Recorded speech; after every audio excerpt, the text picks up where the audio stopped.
શ્રી લાઠી તાલુકા લેવા પટેલ સમાજના પ્રમુખ શ્રી અશોકભાઈ ભાદાણી તેમજ કારોબારી સભ્ય શ્રી વિનુભાઈ ભાતિયા, રણછોડભાઈ સાબલાપરા, રાજુભાઈ નવાપરા, મહેશભાઈ વરછડિયા, પ્રવીણભાઈ ધાનાણી, જયસુખભાઈ ગજેરા તેમજ તેમના સભ્યશ્રીઓ દ્વારા આયોજિત અમરેલીના શાસન શ્રી ભરતભાઈ સુતરિયા તેમજ લાઠી બાબરાના ધારાસભ્ય શ્રી અજનકભાઈ તલાવિયાનું સન્માન શેખ પીપરિયા પટેલ ભવનમાં કરવામાં આવ્યું।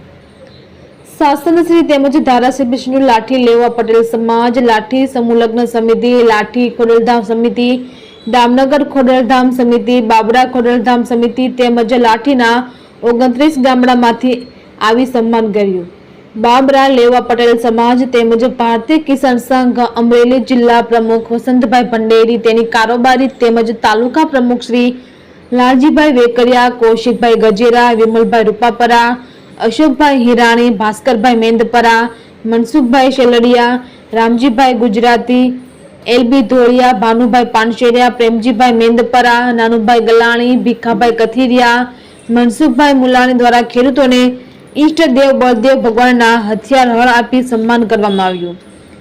તેમજ સન્માનની સાથે શાસન ભરતભાઈ સુતરિયા પાસે ભારતીય કિસાન સંઘ દ્વારા પોષણક્ષમ ભાવની રજૂઆત પણ કરી અને કહ્યું કે ભારત દેશ ખેતી પ્રધાન દેશ છે, તો ખેતી સાથે સંકળાયેલા કોઈ પણ સમાજના વ્યક્તિઓને પોષણક્ષમ ભાવ મળશે તો જ ખેતીમાં રસ ધરાવશે। ખેતી જ ભારતનું કરોડરજ્જુ છે।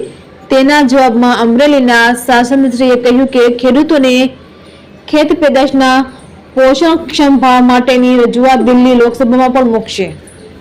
તેમજ 5મી સપ્ટેમ્બરનો દિવસ એટલે ભારતના ભૂતપૂર્વ રાષ્ટ્રપતિ ડોક્ટર રાધાકૃષ્ણનો જન્મદિવસ એટલે શિક્ષક દિન। એ નિમિત્તે સમારોહના એન્કર શિક્ષક શ્રી જીતુભાઈ ત્રિવેદી અને શિક્ષક ટીમનું સન્માન શાસન શ્રી ભરતભાઈ સુતરિયા તેમજ ધારાસભ્ય શ્રી જનકભાઈ દ્વારા કરવામાં આવ્યું। તેમજ શાસન શ્રી તેમજ ધારાસભ્ય શ્રીએ સર્વોનો આભાર માનતા જણાવ્યું હતું કે જિલ્લામાં કોઈ પણ પ્રશ્ન માટે જાગૃત રહીને કામ કરીશું અને અમારા તમામ ગામના શાસનની ગ્રાન્ટ ધારાસભ્યશ્રીને સાથે રાખીને ફાળવીશ અને શક્ય બને તેટલા ગામમાં સોની યોજનાનું પાણી પહોંચાડીશ તેમજ તેમની સરળ ભાષામાં જણાવ્યું હતું। રિપોર્ટર ભાનુભાઈ પાનશેરિયા, ગમા પીપળિયા। લેવા પટેલ દ્વારા જે અમારી હમણાં અમે સારા એવા લીડથી જીત્યા તે બદલ લેવા પટેલ દ્વારા સન્માન કાર્યક્રમ રાખવામાં આવ્યો હતો। તેમાં તમામ અલગ અલગ સમાજના ખેડૂત પણ હતા। તેમની માંગ હતી કે ખેડૂતને વધારેમાં વધારે ભાવ મળે, તો સરકાર જે ટેકાના ભાવ નક્કી કર્યા છે તેમાં ખેડૂત ખુશ છે, પણ હજી થોડોક વધારો આવે તો ખેડૂતને જે ભાવ મળતો નથી તે માટેની રજૂઆત હતી। પણ હું ખેડૂતને અને હું પોતે ખેડૂત છું અને સરકાર સાથે સીધી વાત કરી અને એમાં જે રસ્તો નીકળે વધારેમાં વધારે ખેડૂતને ભાવ મળે તે માટેના પ્રયત્નો।